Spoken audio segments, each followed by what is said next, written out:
Dia dan saudara perempuannya menjadi anak-anak tanpa ayah dan ibu. Kerabat orang tua kami berpikir bahwa kami sedang sial, tidak mau mengadopsi, atau bibi tetangga yang tidak tahan kirimkan kami ke panti asuhan. Adik perempuan saya, Aning, selalu membisu dan kasar. Dia menggigit teman-temannya yang mendekatinya setiap kali mereka pergi untuk mengeluh. Saya adalah orang yang harus disalahkan atas semua ini. Itu sebabnya ibu superior secara bertahap berhenti membiarkan saya keluar dari kamar. Temui para tamu adopsi. Kemudian saudara perempuan saya diadopsi. Saya mengejarnya dan bertanya apakah dia bisa membawa saya bersamanya. Dia berada di kursi belakang, dengan pupil yang menghitam, dengan raut wajah yang dingin. Asap knalpot mobil berwarna hitam masuk. Aku menyeka wajahku yang acak-acakan. Bertahun-tahun kemudian, pacar saya dan saya memilih souvenir pernikahan. Suster tiba-tiba muncul. Dia memegang tangan saya dan menangis seperti babi, memohon padaku untuk menyelamatkannya. Dia menderita leukemia, butuh sumsum tulang. Aku berpikir tentang darah. Saya tidak ragu-ragu untuk mengikutinya ke klinik hitam. Dia meyakinkan saya bahwa itu dijalankan oleh seorang teman. Saya setengah mengharapkan sertifikat. Berbaringlah di atas meja operasi. Ketika anggota tubuh terikat, Aning tersenyum dan mengatakan tidak ada obat bius. Saya terlihat ngeri, berteriak dan meronta-ronta. Instrumen dingin mengalir melalui saya. Rasa sakitnya begitu hebat sehingga saya hampir pingsan. Aning meringis di pinggir lapangan, tertawa dan menunjuk ke tubuh saya yang berlumuran darah. Anyo, kamu sangat jelek. Sebenarnya, saya tidak menderita leukemia. Anda adalah satu-satunya orang bodoh yang percaya akan hal itu. Bernapas lebih cepat dan lebih cepat, bercampur dengan rasa sakit yang hebat. Sedikit demi sedikit, jiwa saya dilucuti dari tubuh saya. Saya akhirnya meninggal karena rasa sakit. Ketika saya membuka mata lagi, saya kembali tenang. Hari di mana saya dipukuli oleh anak-anak panti asuhan. Dia adalah sang kakak, menggigit lenganku. Sekelompok wortel kecil berkumpul di sekitar Aning di sudut. Pada saat itu, mata Aning tertunduk dengan cara yang suram. Ada sorot mata yang tajam di matanya. Kepalan tangan kecil mengepal di kedua sisi. Orang yang digigit adalah Tiger. Dia pikir Ling itu lucu, ingin berteman dengannya. Begitu dia maju, Ling menarik. Dia menggigit lengannya. Harimau digigit dan menjerit. Ling merobek hati dan membelah paru-paru. Idiom, Fik, memilukan. Bicarakan dengan dekan. Saya telah membawa beberapa orang lain. Ayo pergi, teman-teman. Biarkan dia melihat kekuatan macan. Pemimpinnya adalah bos dari apa yang disebut macan. Ki mendengar perintah itu. Suara kekanak-kanakan sangat meriah. Seseorang memegang pistol mainan di tangan kanannya. Seseorang memegang pedang mainan. Mereka semua menentang Aning. Aning mengerutkan bibirnya, tidak mengucapkan sepatah kata pun. Gulat lengan, tetapi matanya berkedip-kedip dari satu sisi ke sisi lainnya. Aku tahu dia mencariku. Tak lama kemudian, dia berhasil mengunci posisi saya. Tidak ada kata mengemis di mata, tetapi dengan sedikit kadal. Dan saya berdiri sekitar 1 kaki dari kerumunan. Sudut mulut Anda sedikit terangkat ke atas. Tidak mengedipkan kelopak mata. Sama seperti saat ia duduk di kursi belakang. Aku Anyo, kakak perempuan Tranquility. Malam itu adalah malam yang normal. Ibu sudah menyiapkan makan malam menunggu ayah pulang kerja. Saya tidak menyangka akan menunggu sampai sekelompok paman topi datang berdatangan. Mereka mencari di setiap sudut. Aku bergidik dan memeluk paha ibuku. Ibu terganggu. Mumbles sedang mencari ayah. Pada saat panik, saya pikir saya melihat adik saya tersenyum kecut. Lihat lebih dekat. Adik perempuan saya telah kembali menjadi dirinya yang bisu. Kemudian banyak orang asing datang. Ada banyak pembicaraan di sekitar rumah saya. Dan kemudian saya sadar, itu adalah likuidasi aset. Ayah saya ketahuan menipu pajaknya. Mayat lainnya ditemukan di lokasi konstruksi. Pengadilan menjatuhkan hukuman mati kepada ayah. Denda dan ganti rugi hingga 5 juta dolar. Ibu menangis dan memeluk kami dan menangis sepanjang malam. Keesokan harinya dia sudah tidak ada. Sekedar catatan, mereka bilang kami membosankan. Setelah mendengar bahwa ternyata ibu yang telah menikah lagi. Polisi itu membantu saya dan saudara perempuan saya untuk menghubungi paman kami. Tetapi mereka tidak menyukai kami. Tidak mau menerima seorang anak. Lihat kami di depan pintu, merebahkan diri. Bibi-bibi tetangga tidak bisa berbuat apa-apa. Kirimkan saya dan adik saya ke panti asuhan. Aning adalah seorang pendiam sejak ia masih kecil. Ibu sering mengatakan bahwa dia agak sedikit pemalas. Reinkarnasi labu, idiom, ara, menderita akibat perbuatan seseorang. Saya berharap saya memiliki anak laki-laki. Saya menangkap kedamaian. Emosi yang tidak biasa terpancar di wajahnya. Sedikit saya tidak mengerti. Sekarang saya menganggapnya sebagai kebencian. Kami masuk ke panti asuhan tanpa hambatan. Setiap hari saya berharap untuk diadopsi oleh keluarga yang baik. Namun, Aning sangat tenang. Tapi cara dia menggigit dengan cepat. Hal ini benar-benar membuat saya pusing. Setiap kali Aning melihat seorang anak di dekatnya, coba gigit sampai-sampai ia menemui dekan. Kemudian saya berpikir sebagai saudara perempuannya, seharusnya saya melindunginya. Dekan memiliki banyak tugas. Melihat sekelompok anak-anak yang membuat banyak keributan, dia sakit kepala. Jadi ketika saya jatuh, dia harus menghukum saya dengan terburu-buru. Dan saat itulah semuanya dimulai. lantai. Dekan memiliki kesan yang buruk terhadap saya. Setiap kali ada tamu adopsi yang datang ke panti asuhan, saya telah diberitahu untuk tidak meninggalkan rumah. Anak-anak melihat bahwa Aning aman dan sehat. Lebih banyak Kofki daripada Onki. Diam-diam memanggilnya monster dan bisu. Terkadang mereka bahkan memukulinya. Ketika aku bertemu, mereka akan mengambil jalan damai dan menegur mereka. Saat itu saya berusia 10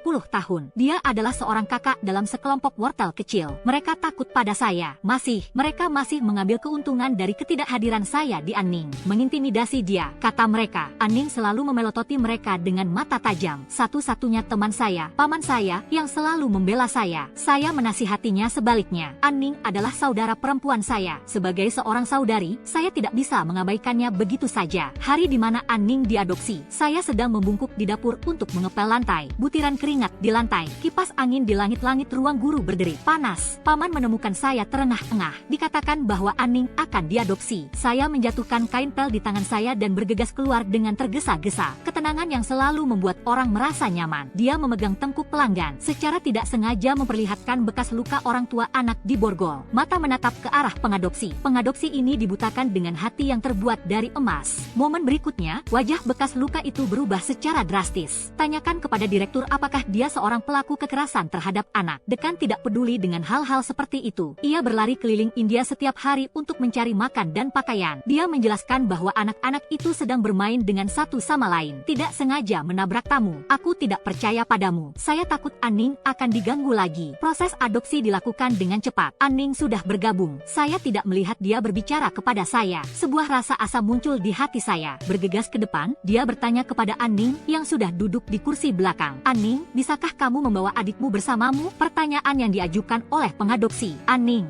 masih bisu, keheningan yang panjang. Saya tidak punya saudara perempuan. Nada suara saya yang dingin membuat sudut mulut saya membeku sebagai antisipasi. Ini seperti petir, Anda tidak bisa berhenti memikirkannya. Sampai knalpot mobil mengenai, saya menyeka wajah saya dengan cemas. Dan kemudian saya seharusnya sudah mendekat. Tahap baru kebahagiaan dan kepuasan. Tetapi saya tidak ingin mati di tangan saudara perempuan saya sendiri. Saat ini, saya menyaksikan dengan mata dingin saat Aning dihajar hingga babak belur. Tidak ada lagi ombak di hati saya. Bahkan, gelombang kenikmatan. Saya seperti kesurupan melihat halaman tempat saya dibesarkan. Saya adalah orang yang suka bicara manis. Jika saya tidak menyalahkan Aning di kehidupan terakhir saya adalah orang yang suka menyenangkan orang lain. Tidak mungkin seburuk itu. Ibu pemimpin, aku akan membantumu bergerak. Saya berbalik untuk pergi ke dapur untuk minum. Saya kebetulan melihat Dekan yang sedang membawa bahan makanan. Saya sedang terburu-buru mengambil bahan-bahan dari truk. Letakkan di atas meja dapur. Din menegakkan tubuhnya yang sedikit membungkuk. Mengambil sweatband untuk menyeka dahinya yang berkeringat. Dengan ekspresi lega di wajah seseorang, Din berusaha menghemat uang. Saya pergi ke pasar pagi-pagi sekali untuk berbelanja. Dan kemudian dia mendorong sepeda roda tiganya sendiri. Perlahan-lahan berjalan kembali sejauh 10